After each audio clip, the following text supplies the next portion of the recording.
Muy bien. A continuación, vamos a dar pase a Juan para que presente al siguiente ponente. Gracias, doctor Limay. En la siguiente ponencia vamos a tener al doctor Salomón Ayala Pío, a quien solicitamos, por favor, pueda presentar sus diapositivas mientras damos lectura a su perfil biográfico. El doctor Salomón Ayala Pío es médico cirujano egresado de la Universidad Nacional Mayor de San Marcos, con especialización en medicina interna y gastroenterología. Realizó su residencia en el Hospital General de Columbia, Washington, y en el Kansas City General Hospital, completando su formación en la Universidad de San Luis.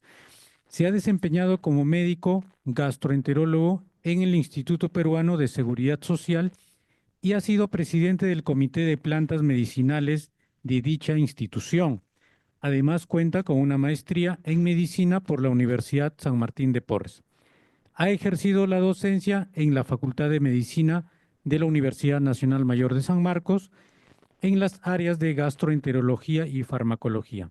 En esta oportunidad, el doctor Salomón Ayala nos brindará el tema Desaparición del cocaísmo en Ecuador e intensificación en Perú, siglo XVI al XVIII. Doctor Salomón Ayala, adelante por favor con su presentación. Muchas gracias, profesor Medina. ¿Me escucha? Doctor, le escuchamos muy Muchas bien. gracias, profesor Medina. ¿Me escucha? Sí, doctor, le escuchamos muy bien. Eh, este tema podríamos titularlo Desaparición del cocaísmo en Ecuador versus intensificación en el Perú, siglo XVI-XVIII. O podría ser durante la colonia. Mejor para que se vaya entendiendo.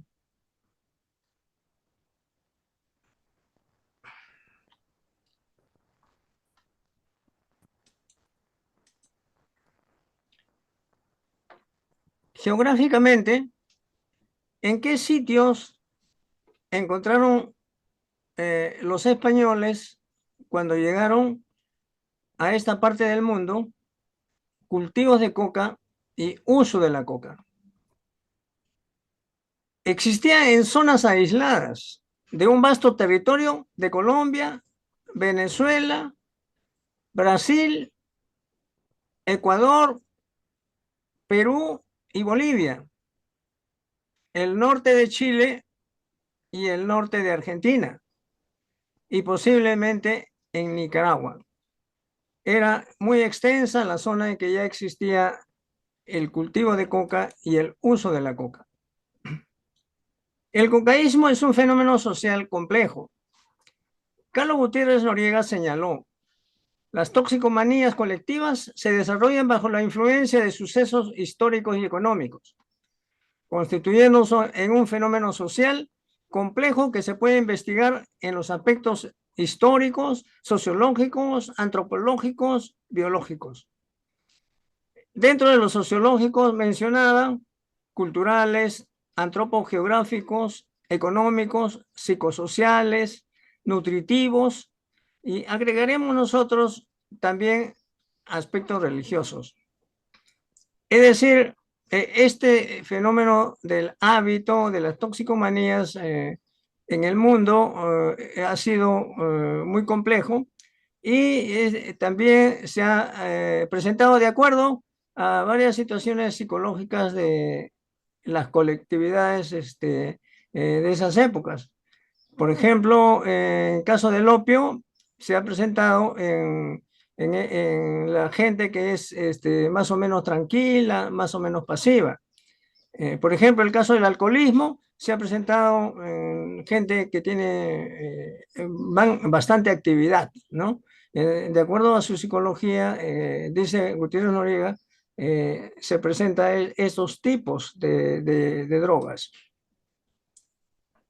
Este plano es del Ecuador para tener una idea de algunas provincias que son frecuentemente, digamos, lugares donde se ha cultivado la coca y donde se ha chacchado la coca.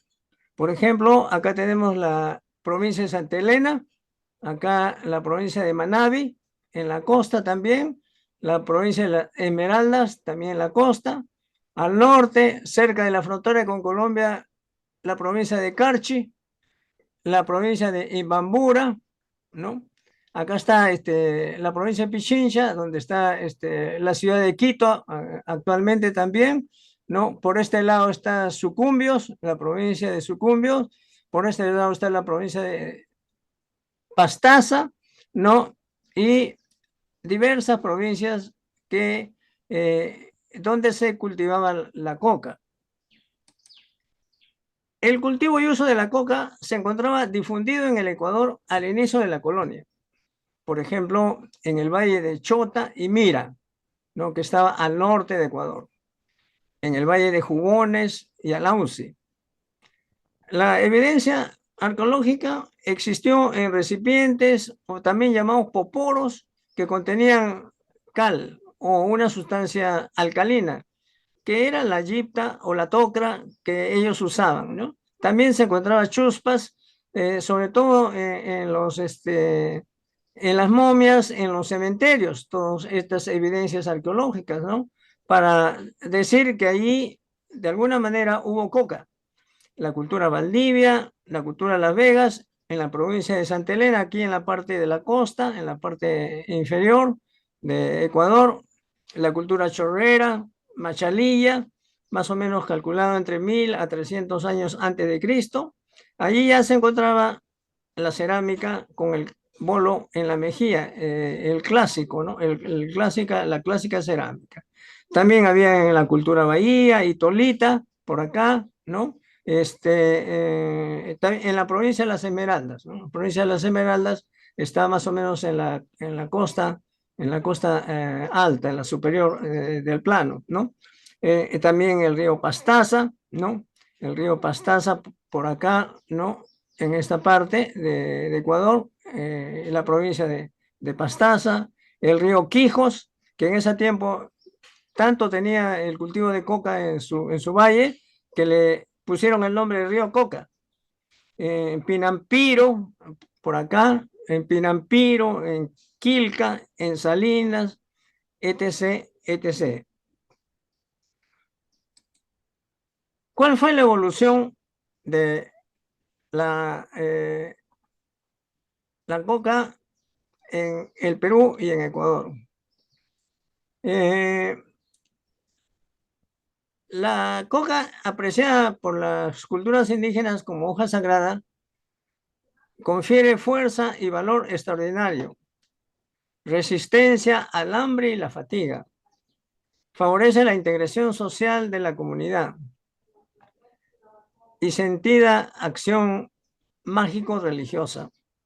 Ha persistido hasta la actualidad con algunas modificaciones en el Perú, pero cronistas y autores han divulgado su desaparición en el Ecuador desde la colonia debido a severas disposiciones y transformaciones. En esta figura, tomada del libro de Mortimer, editado en 1901, llamado Historia de la Coca, la planta divina de los incas, se puede ver una imagen que parece una virgen, parece un ángel, ¿no? Que está con su hoz, y aquí está la coca, ¿no? Parece una imagen religiosa y un español que está observando, ¿no? Y acá está el mar, acá está su carabela.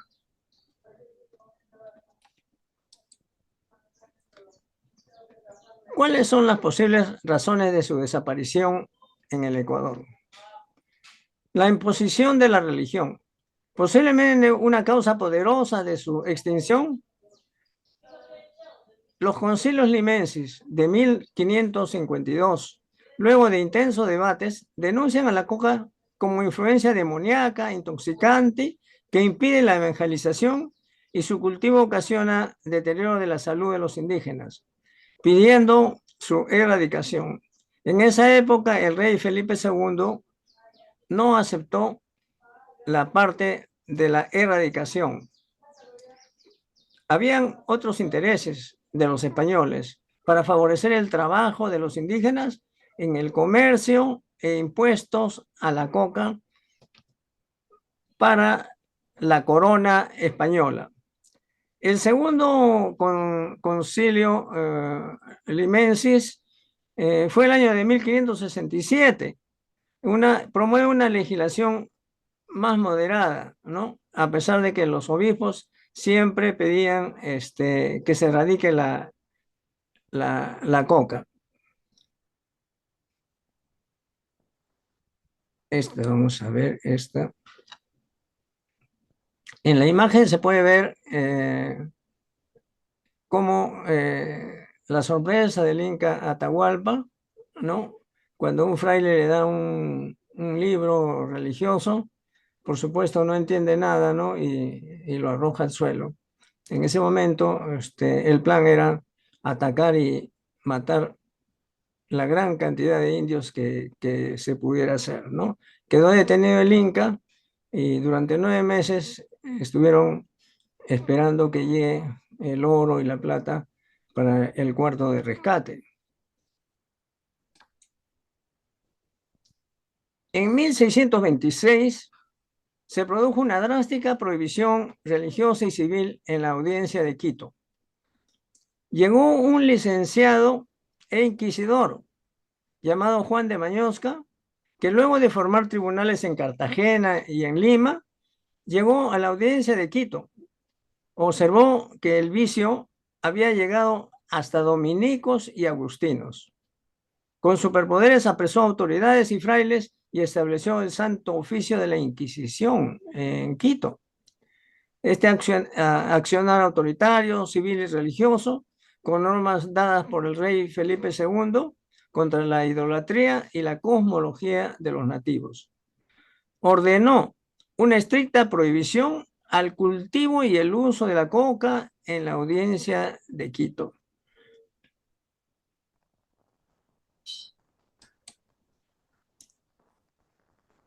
Durante el virreinato en la zona que actualmente pertenece al Perú, el cultivo y el consumo de la coca se difundió considerablemente después de la conquista para favorecer el trabajo de los indígenas en las minas y la agricultura. Esto fue tolerado por los españoles, mientras que el indígena, ¿no? Y después en los años ya los mestizos, el hábito fue una necesidad al hambre crónico que sucedió por esas épocas, ¿no? Recordemos que cuando llegaron los españoles hubo una disrupción total, ¿no? Social, cultural, política, ¿no? Un desmembramiento total, ¿no? Físico y mental del hombre primitivo acá en el Perú. Y entonces se produjo un corte de su agricultura normal que hacía, ¿no? Del maíz, la papa y otros alimentos, y de su primitiva ganadería que tenía en ese tiempo, ¿no? Lo cual produjo una suerte de pobreza extrema. Las plantaciones más numerosas estuvieron en algunas zonas o focos del Cusco, entre ellos el Valle del Urubamba, ¿no? En Palcoartambo, en Calca, en Acomayo, en Huancavelica, en Huánuco, en Ancash, en Cajamarca, en Arequipa y también en Lima, acá nomás en la zona de Caraballo, Huaycán y Lurín.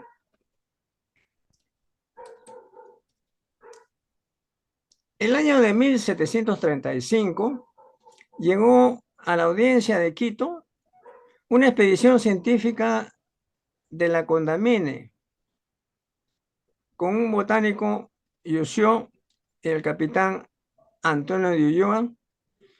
Condamine era un científico, matemático, un geógrafo, dirigió esta expedición de investigación. Pasaron algunos años, entonces el 5 y 8, más o menos 13 años. En 1748 publicaron que la coca ya no se cultivaba ni consumía en la provincia de Quito. Fue una observación. Ellos no vinieron a intervenir ni en favor ni en contra del cultivo de la coca. Ellos vinieron con otros objetivos.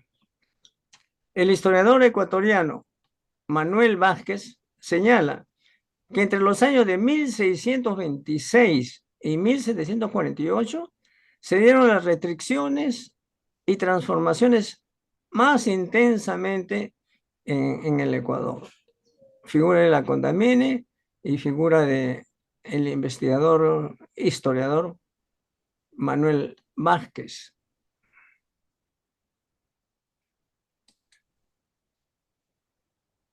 Colapso demográfico en Ecuador.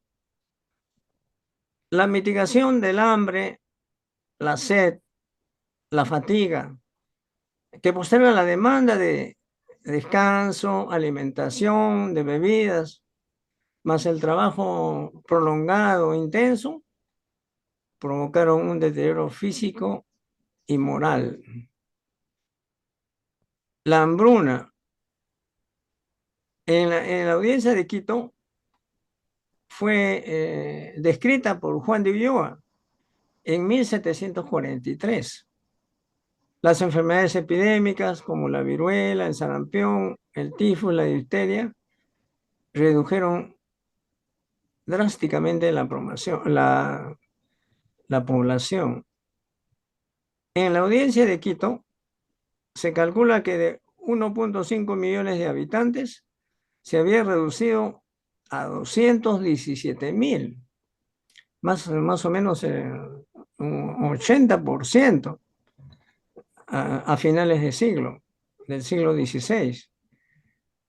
La disminución de la población lleva a menos productores de coca y por lo tanto a menos consumidores. La despoblación también se produjo en las zonas que corresponden al Perú actual. El traslado de los nativos de zonas frías a zonas bajas, calientes, donde enfermaban con gran mortalidad. Una de las enfermedades más comunes era la leishmaniasis mucocutánea y también la malaria. Por otra parte, la hambruna que pasaban, ¿no? Favorecida por la falta de alimentos necesarios y por la propiedad anoréxica del chacchao de coca, favorecía la desnutrición, ¿no? Se producía una especie de círculo vicioso. Se menciona que en el caso de Chincha y Pachacamac, que tenía más o menos una cantidad grande de habitantes, de 130.000, al inicio de la colonia se redujo más o menos a 500 y 100. Es una tremenda despoblación. También se menciona la despoblación que sucedió en Jauja, en Andahuaylas, en Contabambas, entre otros lugares. La decadencia de la minería en la audiencia de Quito. A finales del siglo XVII se produjo una escasa producción en las minas de Zaruma, Cuenca y Portobelo. Habían peones, escasos peones indígenas, ¿no? También llamados camayos. Y escasearon también los esclavos traídos del África. El comercio de la coca hacia las minas de mayor producción, Potosí y Huancavelica, fue preferido, de tal manera que los interesados dejaban la audiencia de Quito y más bien se iban por la ruta de Potosí. Entonces, al haber menos necesidad de coca, porque hay menos mineros y por lo consiguiente también hay menor producción. aquí una figura frecuentemente del llamado Cerro Rico de Potosí, donde se producía fundamentalmente plata que se llevaban los españoles en la mayoría de los casos. Una foto de Potosí y el Cerro Rico.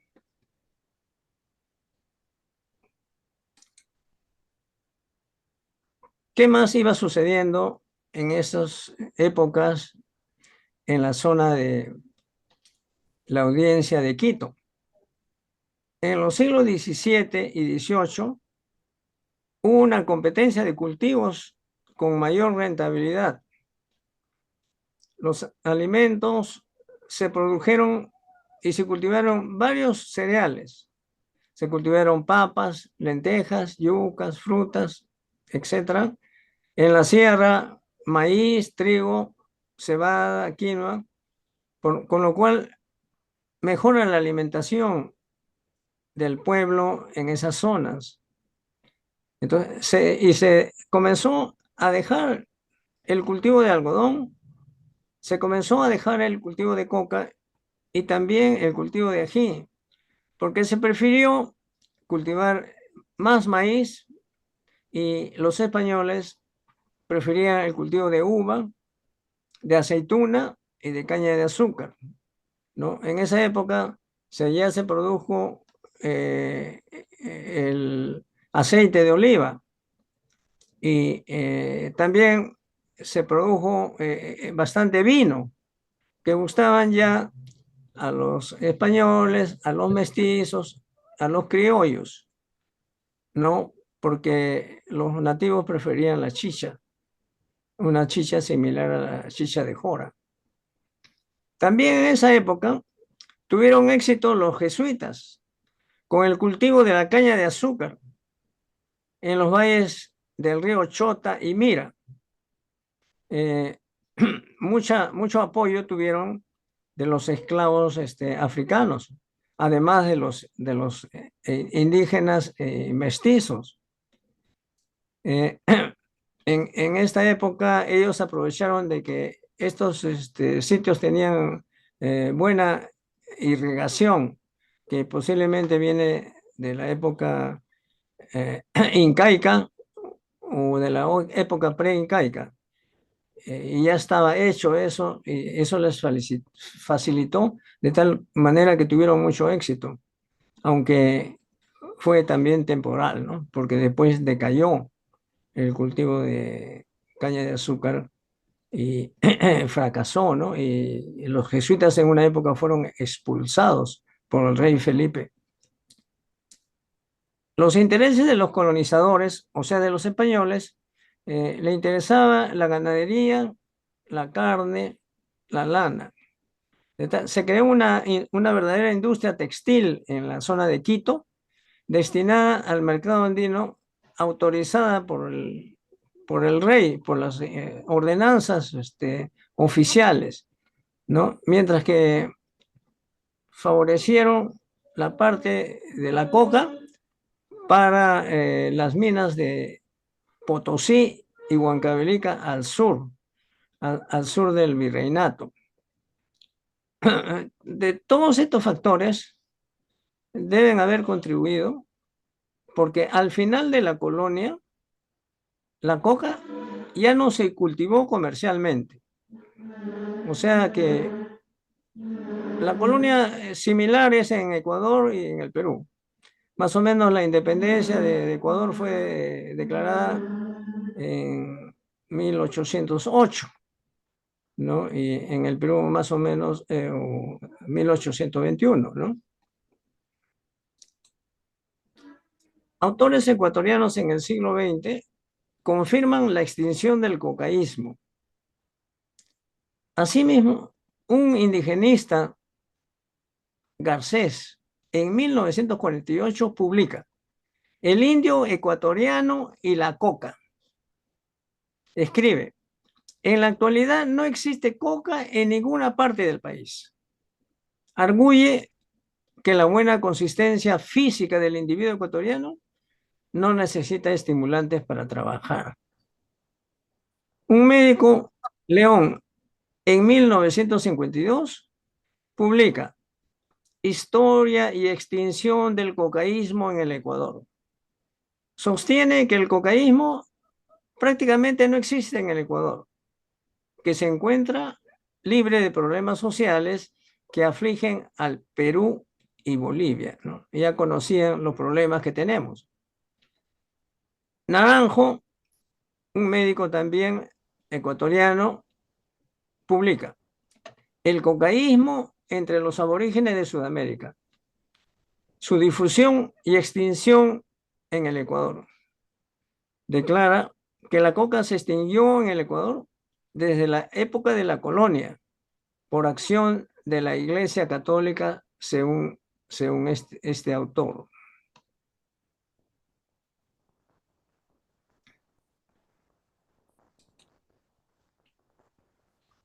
Este es un esquema presentado por un escritor ecuatoriano sobre la zona de influencia minera de Potosí, que dominó la parte económica de toda esta parte. Aquí tenemos Lima, acá tenemos Cusco, Arequipa, La Paz, La Plata y finalmente las minas de Potosí. Entonces, en todo esto circuló las famosas encomiendas y los famosos encomenderos, que básicamente fueron los españoles a quienes se les otorgó estos beneficios, ¿no? Aquí en toda esta zona figuró los trabajos de la mita, por ejemplo, que eran trabajadores, campesinos, camayos de las zonas aledañas a la mina, por ejemplo, de Potosí, que obligadamente tenían que servir algún tiempo en la mina y después regresar a sus lugares de origen, dejando abandonado todos sus chacras por 3, 6 meses, un año, ¿no? Algunos ya no volvían y abandonaban la familia y sus propios cultivos. Todo el transporte, el problema del transporte, ¿no? Todas las ordenanzas que se dieron para evitar el trabajo excesivo de los campesinos, que realmente no fue acatado. Muchas de las ordenanzas no fueron acatadas, ¿no? Aquí, imagínense la distancia en caminata con cestos de coca en las llamas o en las mulas, ¿no? De todos estos lugares, ¿no? De tan lejos, ¿no? A través de los grandes montañas, de los cerros, ¿no? Para el primer viaje era hacia el Cusco y el segundo gran viaje era desde el Cusco hasta estos sitios de la mina de Potosí que queda en la actual Bolivia, ¿no? Por acá estaba la audiencia de La Paz y la audiencia de La Plata, que en esa época pertenecían al virreinato del Perú.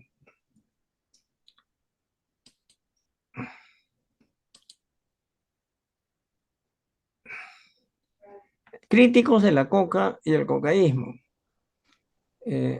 Estos eran, pues, se le podría llamar prohibicionistas, ¿no? Querían tratar de reducir o eliminar la coca en este virreinato. Por ejemplo, Santillán en 1536 lamenta la miseria y la despoblación de los indios llevados a las minas insalubres, ¿no? Donde había una gran mortalidad, ¿no? Enfermedades y gran mortalidad. Francisco Falcón, en 1567, habla de la invención diabólica que ha aumentado 1000 veces a la llegada de los españoles.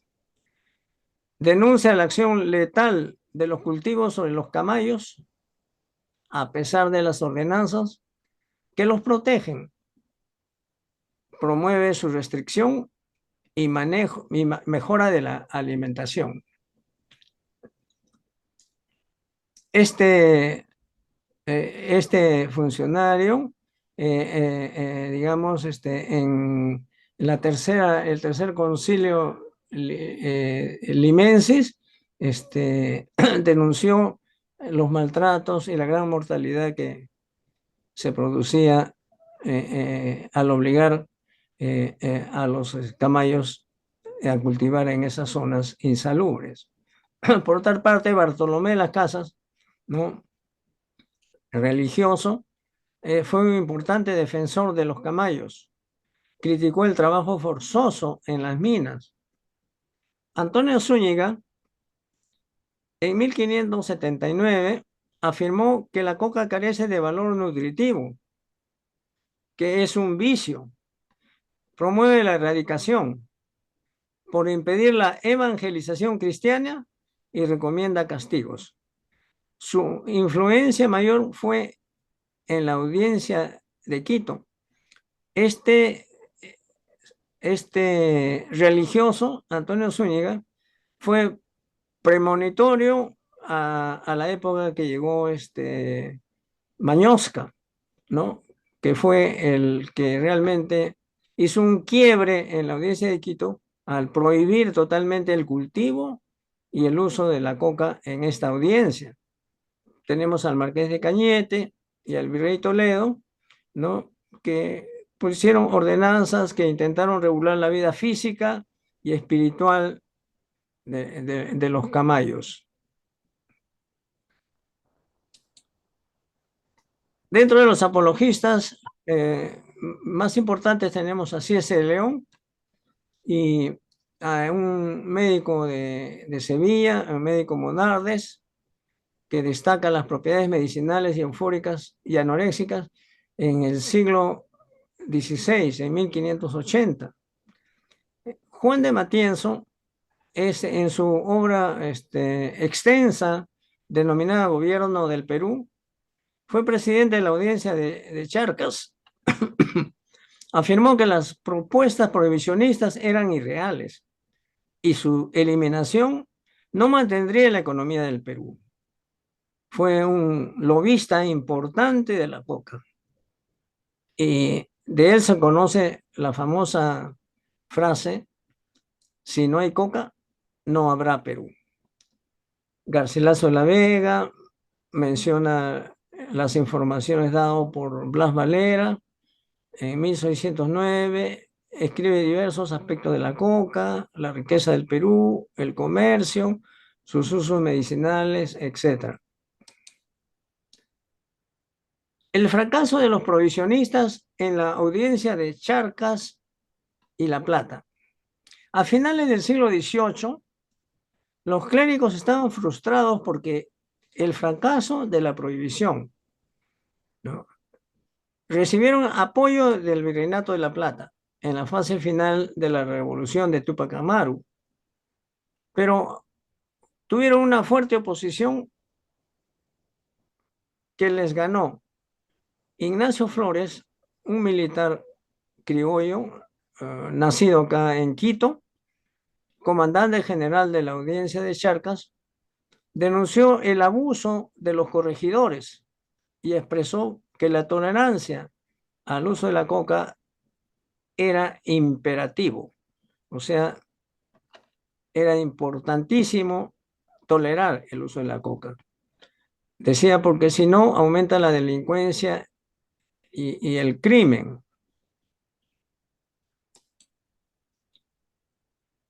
Rebelión de Túpac Amaru, que se llevó durante el año de 1780, y a pesar de su muerte, el año 81, su familia y sus huestes prolongaron la revolución hasta 1783.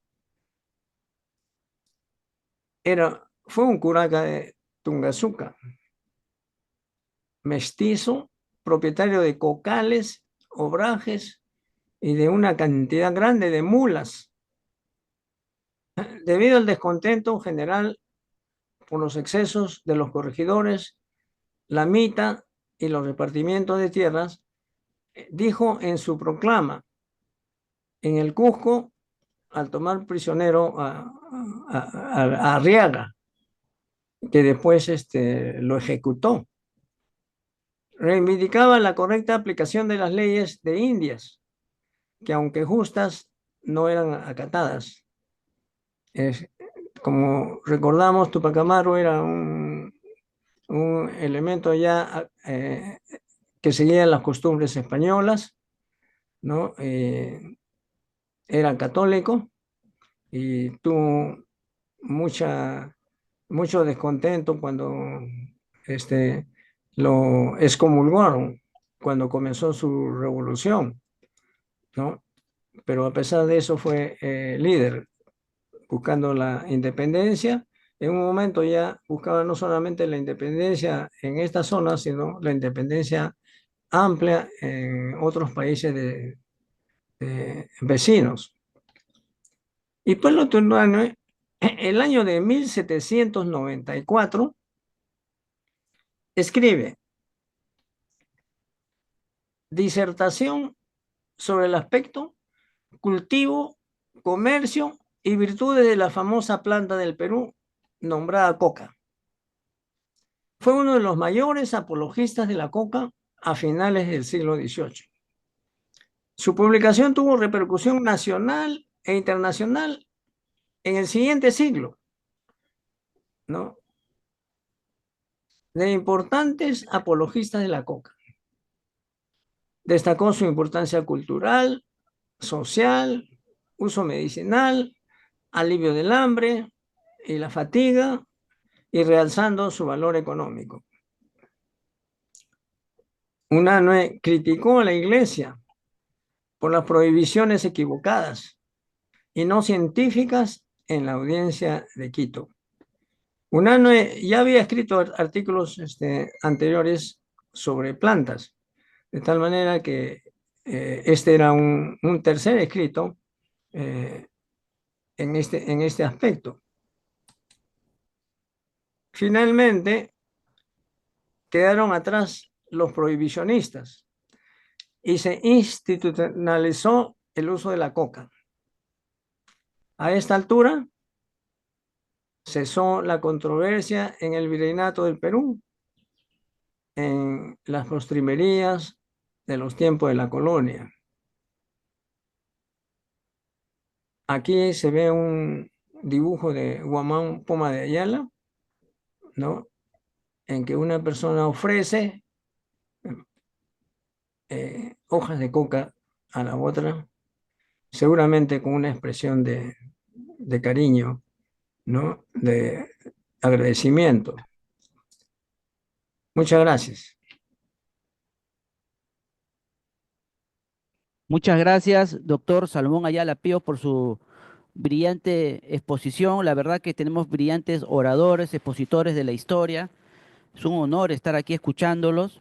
Sí, efectivamente, doctor, llama la atención pues que en el Ecuador prácticamente sea nulo los cultivos de coca, ¿no? Es algo que llama la atención poderosamente.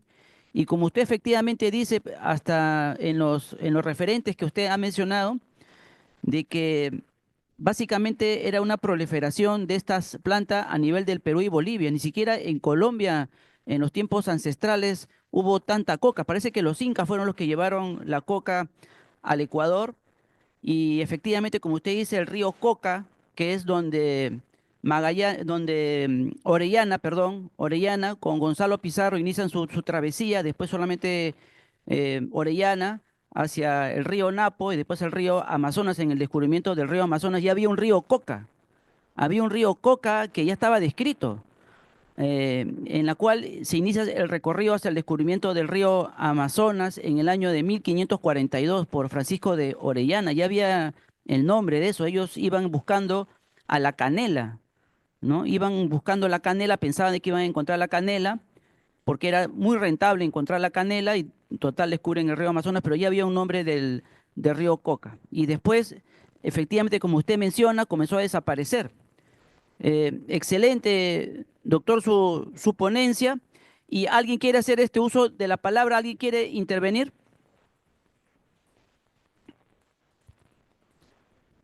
Muy bien. Muchísimas gracias, doctor Salomón Ayala Pío. Toda su exposición, doctor Salomón Ayala Pío, de igual manera de doctor Calixto Rojas, han sido grabados y esto se está procediendo a textearlo ya por inteligencia artificial y pronto seguramente dentro de la memoria de la Asociación de Historia de la Medicina vamos a tener su escrito para que usted también lo pueda revisar previamente antes de su publicación. Muchísimas gracias, doctor Salomón Ayala Pío. Su reconocimiento, su cartón por su presentación, le vamos a entregar vía virtual ya con su código de SITSERE, válido para la recertificación.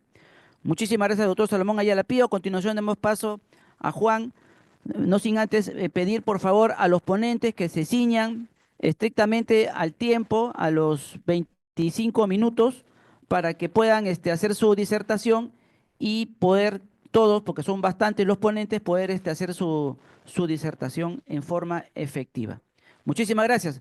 Aquí les paso con Juan para que presente al siguiente ponente.